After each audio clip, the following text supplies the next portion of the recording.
Okay, so we left off with them looking for Duke, and if they found the trolls, I give them a silver dollar. Don't ask about their fathers.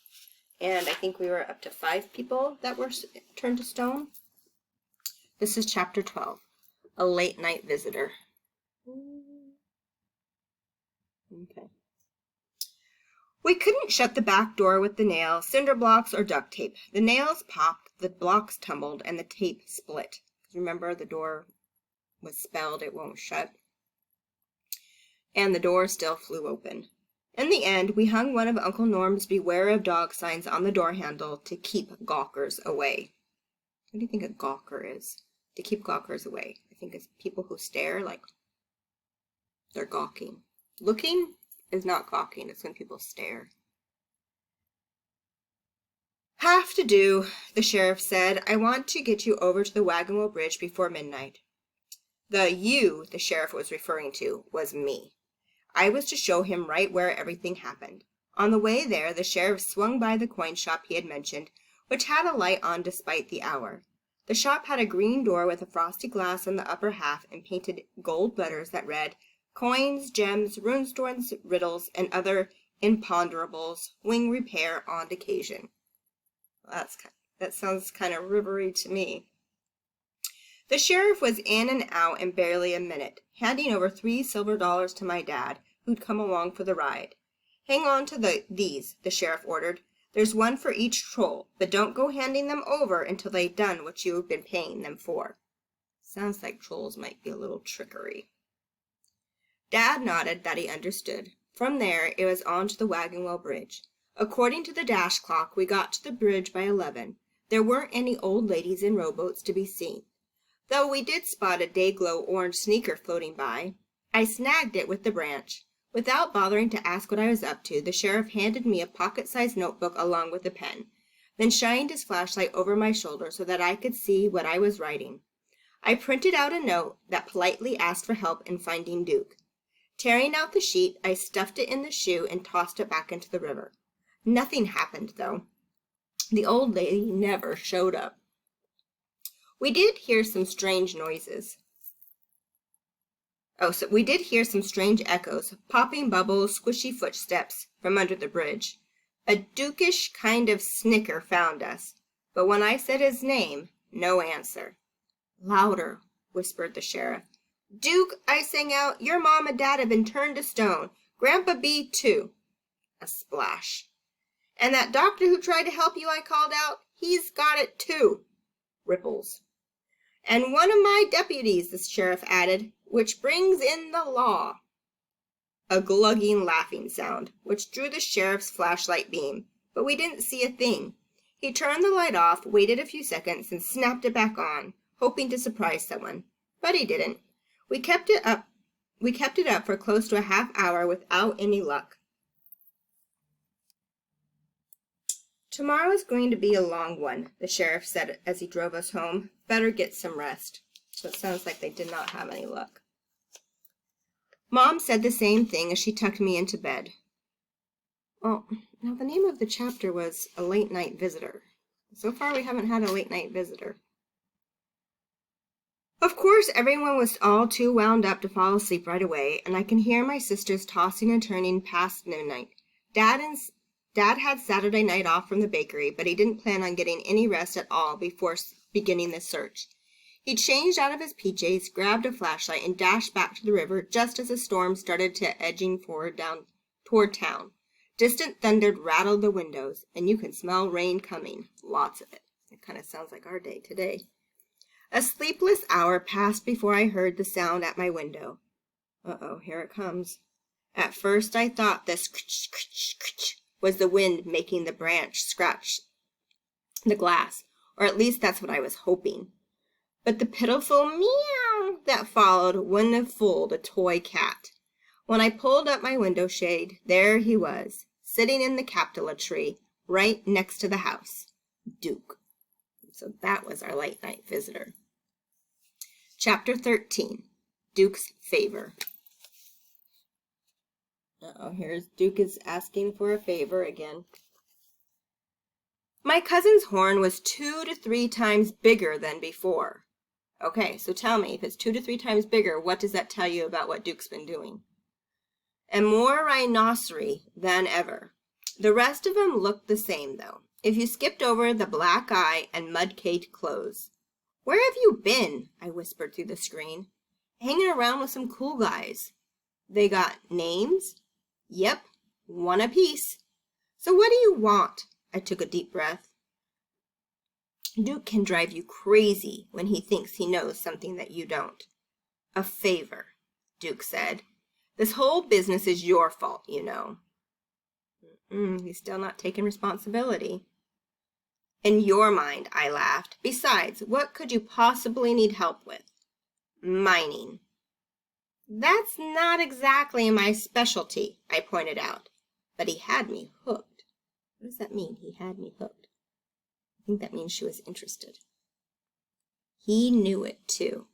The only mining around here isn't done by people, and it isn't open to the public. Sometimes late at night you can sort of hear, maybe feel, a thud from deep in the earth. Rock trolls, everyone says. Up to their tricks, although nobody knows what those tricks might be. Here and there you might meet someone who claimed to have caught a glimpse of a river troll. But rock trolls? Nobody. What exactly was Duke up to? I had no idea, but I could see teeth beneath his horn, which probably meant he was grinning. You'll get on-the-job training, he pledged. Pledged is like a promise. Is that one of your famous promises? You bet. All right, so maybe I should have been calling out to Mom instead of trading small talk. But the thing is, even though Duke looks pillowy, he can be as fast as a weasel when he needs to be. If I'd sounded the alarm, he'd have dropped off the branch, vanished in a snap. So I played along, hoping to buy some time and maybe find a way to help Grandpa B, Aunt Phyllis, Uncle Norm, and the others, including Duke. If you asked why it mattered if Duke ever came home at all, I guess I'd have to say, because every kid deserves a home, even him. And Claire is pretty nice and caring, isn't she? What do you want me to do? I asked. Help us buy some mining supplies. I was about to tell him I was broke, but he boasted. We got the money. So why do you need me? None of us can come into town, at least not when any of the stores are open. I can see why you can't, I stated. What about your friends?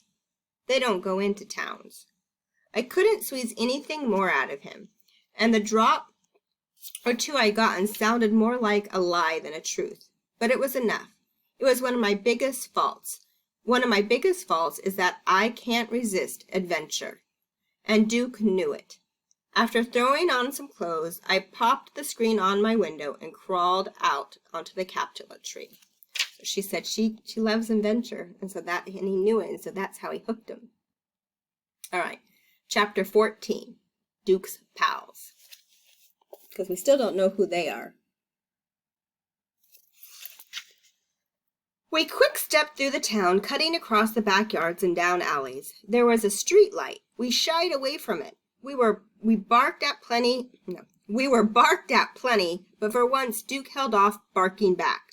The late hour and the growing storm kept everybody inside, and we reached the river without setting off any alarms.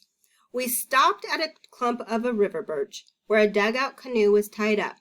The boat looked more long than a ship, with roughly chopped inside out and a couple of stick paddles laid across it. It's perfectly safe, Duke said, his tone daring me to squawk. You first, I countered. The storm was breathing down our necks by then, and to my surprise, Duke did an un-Duke-like thing. He climbed aboard without arguing or calling me a wimp or threatening to dunk me. Wherever we were headed, he wanted to get there before the storm broke. He was lying about the boat, of course. A block of ice wouldn't have been any tippier or as fast. It skimmed across the water like a flat stone sent skipping. Cracked clamshells covered its floor, and a stink of dead fish rose from beneath the shells. A sticky goo had been smeared on the seats. I don't know if I would have gotten that boat adventure or not. We pushed off, pointed toward the sloughs north of town. On Minnesota's side of the river, thunder rumbled up and down the valley, sounding like a stampede headed our way. I still couldn't see any lightning bolts, though at times they lit up the section of a sky, a pink that was pretty taffy but worrisome too. Once the storm hit, we'd have to get off the water or take a chance on being barbecued. Somehow the night found a way to get darker. Early on, I saw a flashlight working along the riverbank and almost called out, "Dad," but Duke cut it away from it before I had a chance. After that, the zigzags he took veered far from the roads and cars and houses and anything with lights. We snaked through a maze of waterways where the trees hung low and the lilies choked the path. Finally, a bonfire appeared, all green and sparky, and it occurred to me that maybe Duke actually knew where he was headed. There was singing. Squeaky brakes had it all over that singing. Shapes were dancing, or maybe stumbling. So do you think if it sounded like squeaky brakes that it sounded good or bad? We were almost to the bonfire when the first thunderbolt nailed the valley. My ears rang like gongs, and for the second everything looked bright as two high noons mushed together. During that blinding flash, the dancers' shadows dwarfed everything. Even the fire snapped and jumped as if trying to scramble away from them. It couldn't, though, and the shadows weren't anywhere near as dreadful as the dancers themselves. "Trolls?" I gasped. Even though I'd been expecting something of the sort, the hairs on the back of my neck stood at attention anyways. "River trolls," Duke corrected, terribly proud of himself. Whatever they were, they looked awfully glad to see us. So Duke's friends were river trolls. Okay, so today I want you to tell me, why did Claire decide to help Duke? What was it that Duke did that made Claire want to help him?